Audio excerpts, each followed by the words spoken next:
one of the side effects of being put into medicated menopause is depression. And it was like I was in someone else's body. You know, I didn't know my body anymore. My body changed, my mum's body, because, you know, menopausal women, that's how it goes. And I think, you know, as it went on, you know, I did 6 months of tamoxifen and I was like, we can't do this anymore. Like, I was at war with myself in my head. Like I was going mad. And then, so we tried Lupron. So Lupron versus tamoxifen. Tamoxifen's they put you in a medical menopause state. Lupron puts you in a medical postmenopausal state.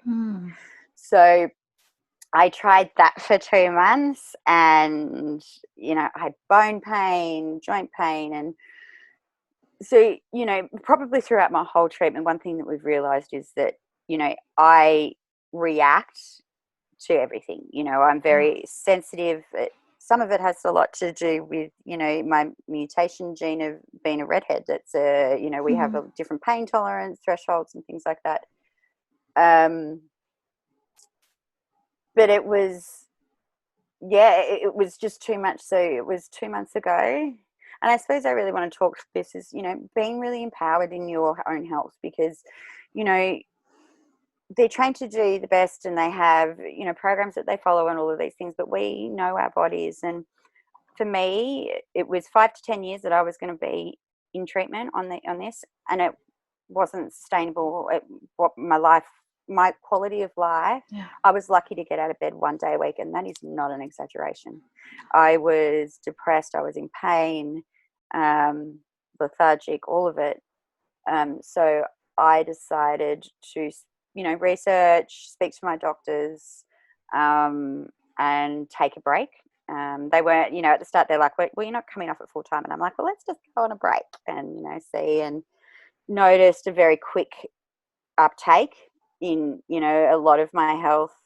And so that's led me to where we are right now, is that tomorrow I'm meeting with a breast surgeon and plastic surgeon, and I'm going in for a double mastectomy. So I wasn't offered a double mastectomy in my first treatment, as a lot of us aren't. I think, you know, back in 80s, 90s, it was, you know, that mastectomies were just the way forward. Then there was a whole lot of research done that it was, you know, unnecessarily causing trauma in some people. And I think that the pendulum swung too far the other way now, that don't even offer, you know, and if I had have been offered, I would have, you know, knowing what I know now, you know, so I think that's just the thing, is ask the questions, you know, challenge, because the doctors, do have our best interest in heart, but they don't know everything about us individually. So, you know, we are the owners of our bodies. I totally recommend you to listen to experts, you know, like I'm not an oncologist. And the second opinion too.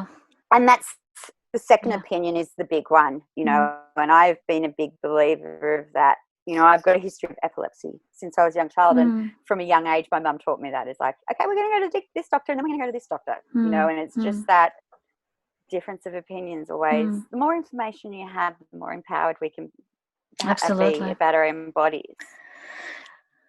So yeah, I'm gearing up for that. To be honest, I haven't been thinking about it too much. Do you have a date? Do you have no? So we'll timeline? Probably find out tomorrow. Okay.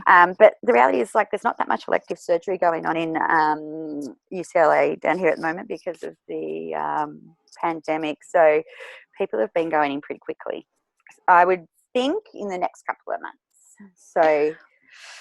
What? Yeah, I will be with you throughout all of that, as much as one can, because obviously no one knows what's happening better than the person, and we can only send love and encouragement.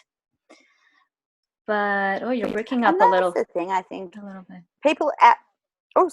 People outside of the cancer community, I think, get overwhelmed sometimes with what to say and what to do when someone's going through cancer, you know, and it's like, I don't know what to say.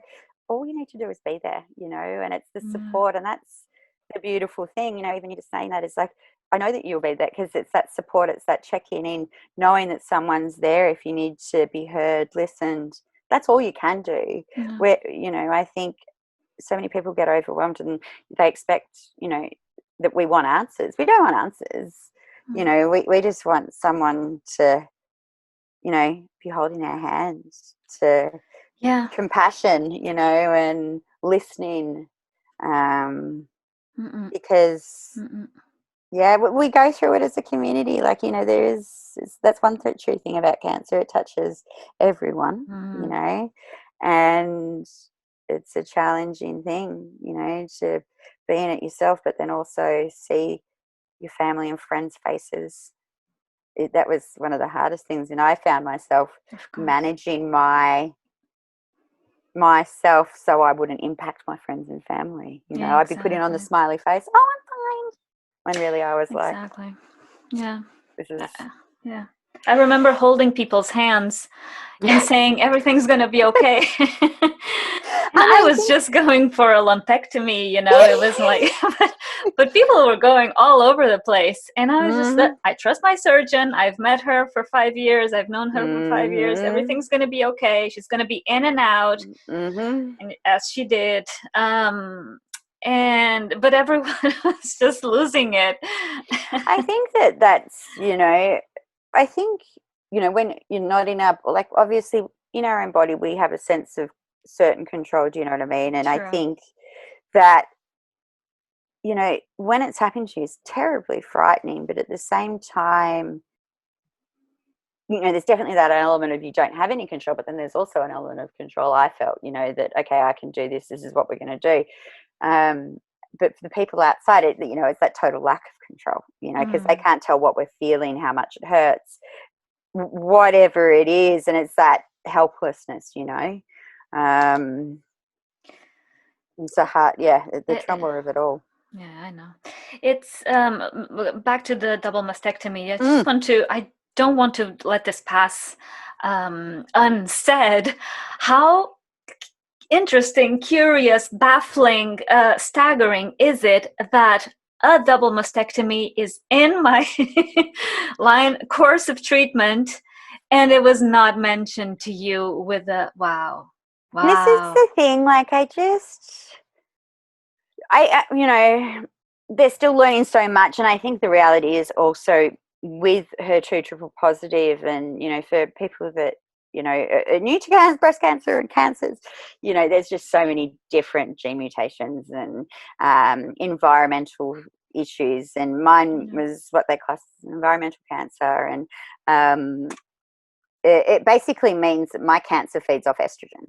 So, obviously, as a woman, my body produces estrogen naturally. It's a Yeah. hormone, and that feeds my cancer at a rapid rate. So, Mm. that's why it grew as quickly as it did. Um, and I think that really, this cancer was seen in a lot of older women, and it's really, we're seeing that it's getting younger and younger and younger and younger and younger with I women. know. And I really think that probably that treatment, and, my oncologist was honest with me, is that, these treatments are what they give menopausal and postmenopausal women. We are the test bunnies. They haven't Sure. en masse seen, what we're going through. Women our age. So they're, with a combination of not wanting to do double mastectomies as like a first step, and then with them saying, well, 90% of people are able to tolerate this hormone thing, they thought that was the best path. But here we are. Here we you are. know, and do I wish I could go back in time and just get them taken off at the time? Sure, but we're not there, and I've just got to embrace this amazing community that's around me. I've been lucky that being a part of this community, I have so many people to ask questions about all the different types of implants, transflaps. Yeah. So that's just been incredible in itself. But yeah, look, get back to me and see how I feel when I've actually had the surgery and I'm hating the world because I can't move. But You know, No, I was going to. I'm not looking forward is the tubes. The tube. I know. Because That I've scares still me. got a scar. Hmm. I've actually got like it's a almost like a sister sort of for me from the scar, and ugh, they The were awful. drains. That's actually the one thing I think people will tell you all about, but you won't be able to fully grasp how How strange that thing is.